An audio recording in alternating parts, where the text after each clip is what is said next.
Gordon, welcome back to another session of Jets Therapy. It has been probably over a year since we have really spoken. Yeah.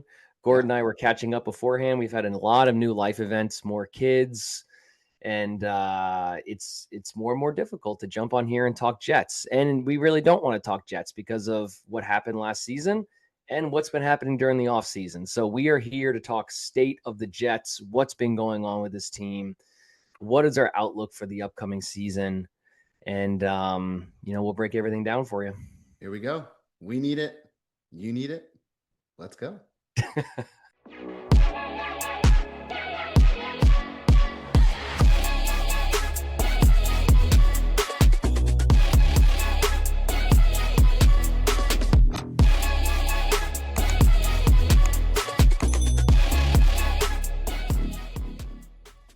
What do we got, dude? State of the Jets. How you feeling? Like you said, been a while, man. We haven't talked Jets, but right off the cuff, what are your thoughts leading into this season?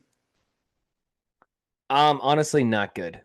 Not good. There's been a lot of because I follow a lot of the Jets YouTube people, and I mean, look, you have to preach a certain level of optimism, Sure. and the Jets, they had a good draft.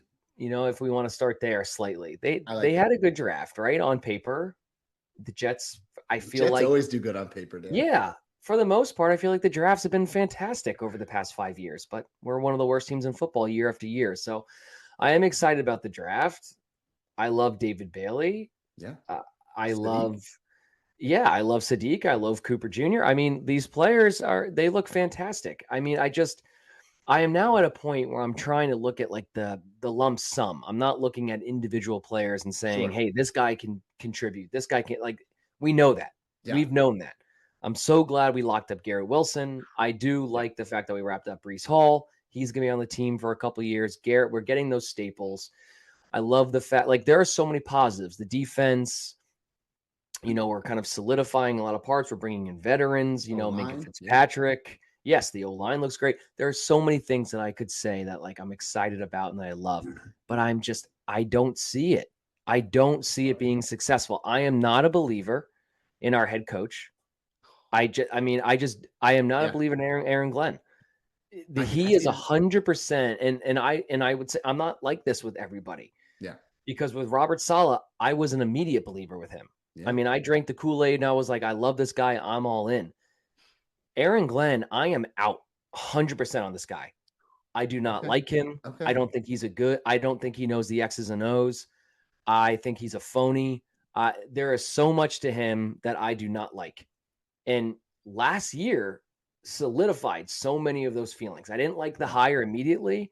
I thought it was a reach. It was a grab. We were trying to go towards hey, let's bring in this ex-Jed who has all this success and all this type of stuff. And look, he says the right things, but he says weird things during his press conferences. And I don't know, man, I'm just not in on him. And if he turns it around this year and we win 8 games or something like that, 9 games, I will be the first one to say that I was wrong. I'll bite the bullet and I'll jump on the Aaron Glenn train. I will completely change my tune, but I have to see it to believe it with this guy because I am not a believer in his. I hear his message and I get it, and I do like some of the moves they made in the offseason, although I still think that was Darren Muji more than Aaron Glenn. But yeah, man, and especially Geno Smith is your savior, essentially. And to prove the point of what I'm saying, Aaron Glenn comes out and says, I think Geno Smith is going to bring us to the promised land. One, why would you say that? Are you dumb? Are you an idiot? Why would you say Geno Smith is going to bring us to the promised land? One. Two, hey, no, he's not. No, he's not, now. Actually. That is incorrect. He's not going to bring. And what is the promised land for you? Is the promised land 9 wins? 10 wins. 10 wins. 10 wins. Is it going to the playoffs? Yeah. Why make just a ridiculous, vague statement like Geno Smith is going to bring us to the promised land? We don't know what the promised land is. Yeah. So don't say that. Don't do that. You look ridiculous. It's a lot of pressure to put on Geno. Because we're gonna clip that. And when Geno goes 2 for his first 19 with 2 picks after the game, we're going to go, Gino's going to bring us to the promised land. And like, look, now Gino's, well, I'm sure we'll get into this maybe off the field stuff that he has going on. But like, what happens when Gino gets hurt into 5 games in the season, which he will? Like, let's just be honest, he will get hurt. Cade Klubnik, he's your Love him. guy. Love him. It's got good You flow. want to play Bailey Zappi? You want to play what's his face from last year? Who was that guy who played again? I can't remember. I don't know. I'm in on Klubnik, but who started? I mean, I like Klubnik. Believe me, I like him. He's 21 years old with horrible back issues already. So like, I have so many things about this team where I am just not like wow. And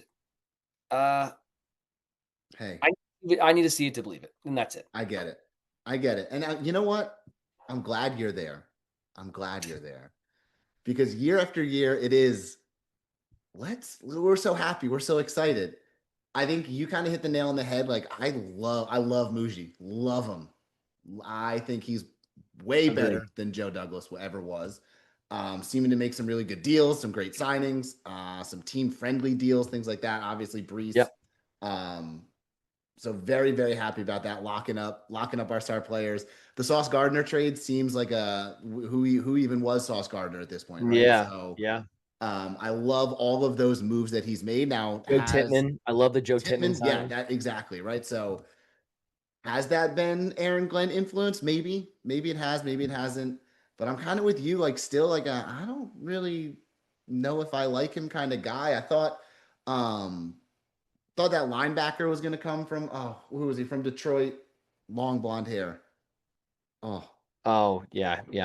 He's not at Detroit anymore, but thought he was going to come. We'll see what else happens this offseason with free agency and whatnot. But yeah, I'm not too sold on Aaron Glenn, but I am. There are parts of this team where I'm very excited about. Like I think our wide receiver core might be pretty good. I don't know, knock on wood.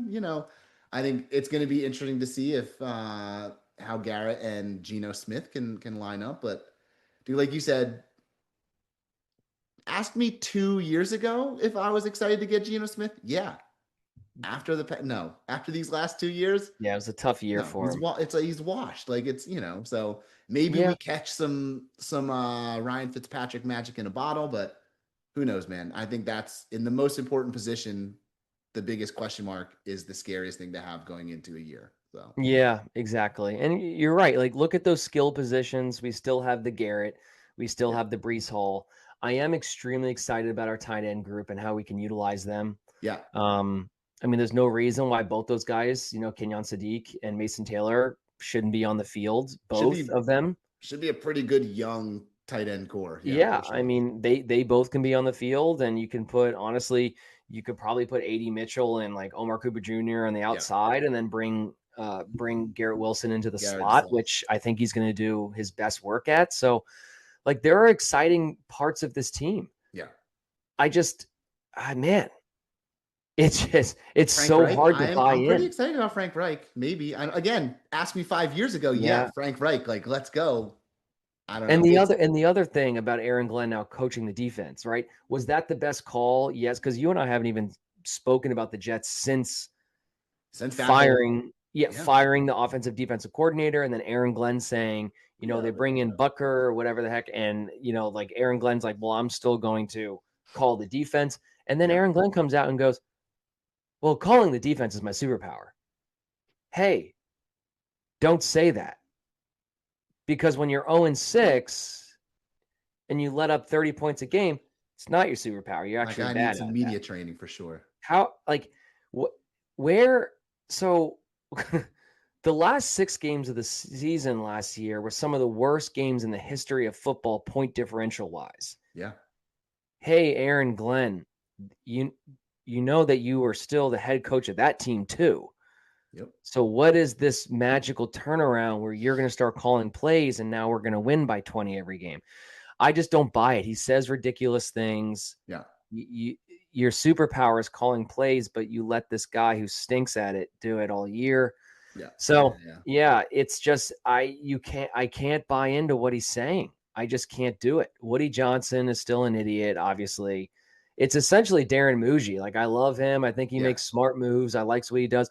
Like, I want Aaron Glenn to almost be like a Mike Tomlin-esque guy where it's just like, just everything. be Like the masthead. Let these other guys take care of things. And that's not downplaying what Mike Tomlin does. The guy is a Hall of Fame coach. Like, I get it. But, like, just be the guy at the top, you know? Yeah. And hopefully he can bring what he did, because he wasn't even that successful defensively with the Lions. I mean, they were the top defense in the league, or second defense in the league at that point. That 1 year, right? Yeah. That 1 year. That's all that matters to get the I guess so. Job, right? So I mean, yeah, again, I can't talk numbers, but Jet fans that are listening know what I'm saying in terms of, like, I can't put everything on this guy and expect us to have this crazy turnaround with Geno Smith at the helm, because at the end of the day, if you don't have a quarterback, you have nothing. Even though Aaron Glenn keeps preaching like, oh, look at these other teams that did so great without quarterbacks, where it's like, that's just not how things go anymore. No. In this day and age, you need someone with a lot between the ears, and not saying that Geno Smith doesn't, but we've seen Geno Smith at his worst. Now, again, that was 15 years ago at this point, almost. But and then, I mean, he had the great years with Seattle, but are those days behind him now? Can he get that back? I think Aaron Glenn is rolling the dice on saying, yeah, we can get that back. We can get there. But we'll see. I don't know. The last few years have been really scary with it. I'm worried.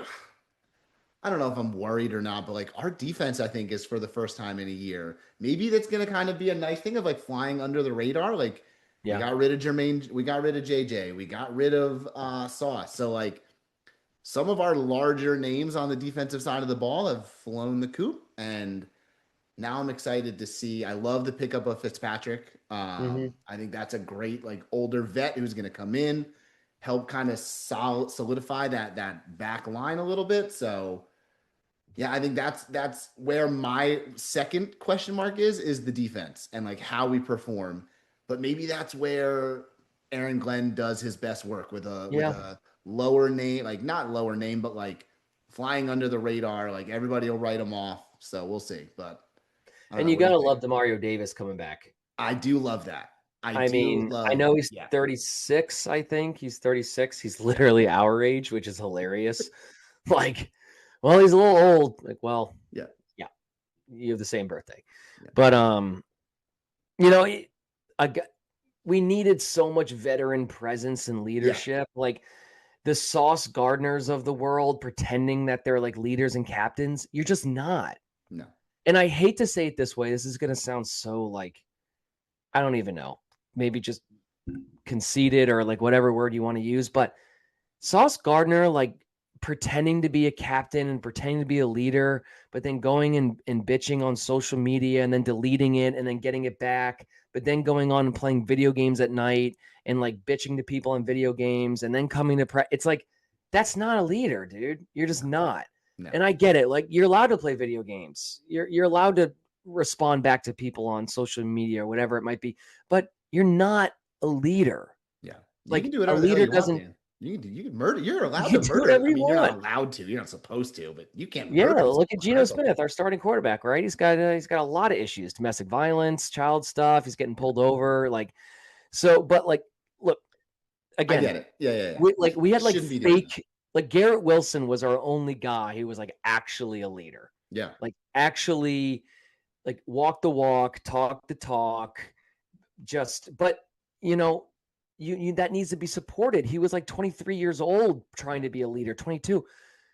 Minka and Demario and you know, I love our offensive line now, hopefully Geno to a certain extent, but like, we have some staples in there now that are going to be able to provide. They're like, hey, I've been there and done that, and don't do like, again, don't do that. Don't say this. Don't do this. And if you're going to do that, then there's going to be real consequences to it. Where when we were living in fantasy land with Robert Saleh and Aaron Rodgers and all of this stuff, it was like a fantasy world team. Feels like it was years just ago, like, Dan. Feels who like cares? That literally feels like it was 20 years ago. Yeah. Probably because it took 20 years off of our lives. So yeah, man. Again, like there's still that ridiculous Jets optimistic part of me that's I'm going to be fired up for the first game. We'll Look, be there. for again, for the 3 people that listen to this after especially our hiatus here, like I am going to be fired up for the Jets. It's what day is it? What day June is it? 28th, June baby. 28th. I got this stupid hat on. I'm wearing this shirt for this ridiculous podcast. I got my helmet over here. Got the helmet in the corner. Do I have any Jet stuff? No. I got guys playing St. Andrews over here. But like I'm ready to go. I want to win. I'm fired up. I love the Jets, but I'm not like hopelessly optimistic like I used to be. I love the team. I'll always love the team, but it's just I don't believe I don't believe in them. So I get that. And nor should we, to be honest with you. Nor should anyone believe and just be blindly, yes, we're going to win it, because that's we've never shown that. We've been like that. No. They've never shown it. No. I agree. Cautiously optimistic. Sure. Hopelessly optimistic, but yeah. I don't even know if I can be that. I don't even know. I'm just more episodes of Flight and get going. Oh this yeah. Year, so. Yeah. Let's watch them work the Omar Cooper Jr. trade again. Cool. I guess there's only so many things you could talk about. That's true. Yeah. But yeah, again, I'm still fired up for the season. I can't wait till the first game. Of course, we're playing Sala and the Titans, where we're going to lose by 17. Yeah. And then everything. I will say, love that the Titans are the Jets. Can we, before we sign off, because we always go too long, let's talk Titans real quick before we get off. Let's talk first game. 1 minute. We'll go 1 minute on the Titans. 1 minute. Let's go. It's hilarious that we're playing that team because Saleh is going to want to crush the Jets because of how it's really Woody Johnson. He's going to want to destroy Woody Johnson because of Woody Johnson absolutely screwed him. And it's just the way that he went out was embarrassing, honestly. But with that being said, so much rides on this first game. I don't think that like Jets fans, Jets players, Jets coaches, even themselves realize that if you lose this first game somehow, it's so reminiscent of the Steelers game from last year. Yep. Where it's like if you lose that game, there is going to be this how do you change like instant feeling of SOJ, right? Like we know that feeling. And if we do lose, like, like 27-24, we missed a kick at the end of the game or something like that, there's going to be this. Do we have a kicker right now? Can't even talk kicker right now. No, right now. Please. No, right now. But so much, all I want to say is so much is riding on this rides on game one. So much is riding on game one. And if we win that game somehow, I think to win it, we have to get lucky. Great, like hits a shoulder pad, bounces up, pick six. Like we just have to get super lucky. Yeah. And if we do win the first game, there will be like this weight lifted off the Jets. Like win the first game, get an interception. Yeah. Those two things happen on the first game. I will be optimistic about this season.